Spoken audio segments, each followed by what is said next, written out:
Question, Satya, is there are 4 levels of stakeholders that seem to emerge who can help organizations identify their learning needs. Clearly, one is the senior level management, next is the middle level management, third is the subject matter experts, and fourth are the trainers.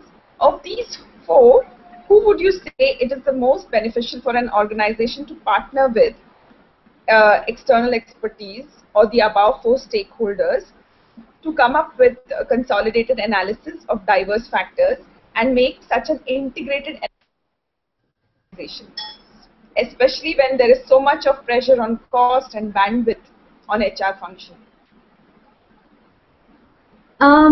Actually, that's a great question. All these 4 folks are very, very important stakeholders in identifying the learning analysis. However, the employees and the business partners, business HR partners, are just as important in terms of being a part of the identifying learning needs process. One needs to really ask oneself the question: what is the kind of capabilities that are there in your respective L&D function?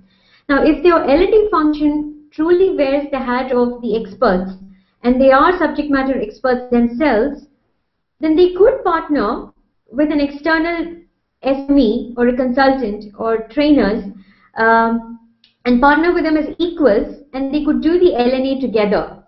Now, that partnering can be very, very effective if there is an SME internally and an L&D person and an external SME coming together.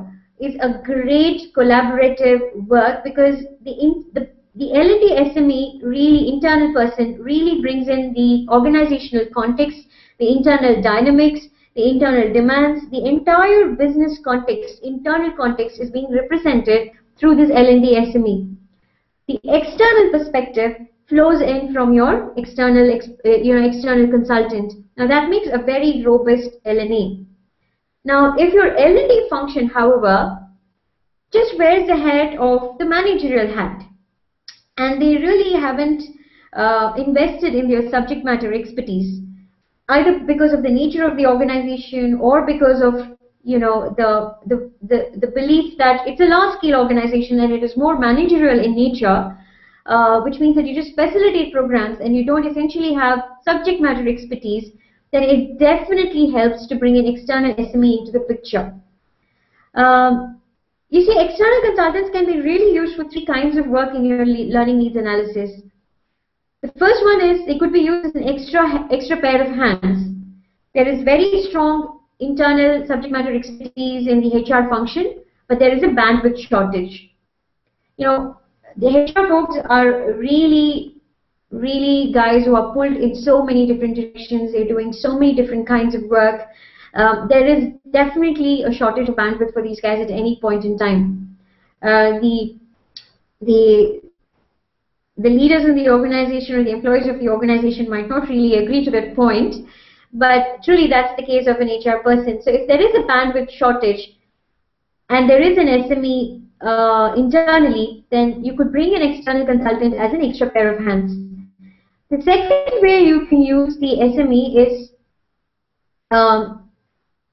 where there is relatively less expertise in the HR function internally, and the SMEs can lead, external SMEs can lead the L&A.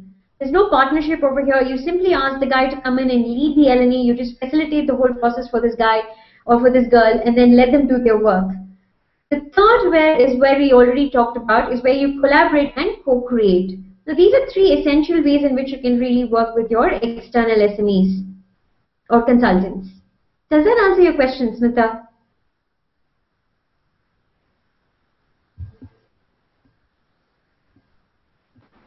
Sorry, Smita, I can't hear you. Absolutely, Satya, and I think you are bang on the 3 things that Kelp HR provides. We are the extra pair of hands for the organizations, we are the SMEs, and we are the co-partners and collaborators. Absolutely, Satya, and we really hope to be in these 3 roles for many organizations, the future of many organizations.